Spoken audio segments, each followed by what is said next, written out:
यही चैनल को आपको स्वागत। यही वीडियो में आपको ओडिशा स्टाफ सिलेक्शन कमिशन तरफ आसी नोटिस विषय डिटेल्स कहि। देखु जो मैंने फॉर्म अप्लाई करते देखो junior stenographer, junior grade typist, junior clerk cum typist, junior clerk cum कपिस्ट।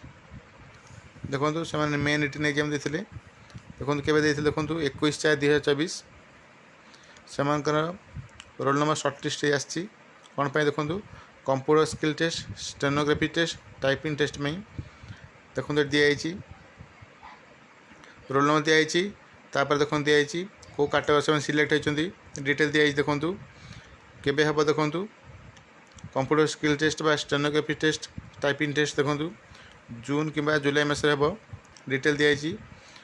जदि आप फॉर्म टी अप्लाई करते परीक्षा देते आप चेक कर दिंतु आपणकर रोल नंबर अच्छे ना नहीं। को वेबसाइट देखिए देखो www.ossc.gov.in ये साइट जाए आप चेक करिए।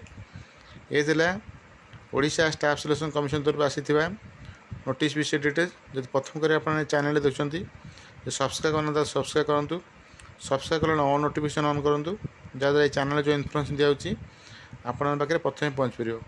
वीडियो लाइक करूँ। Thank you.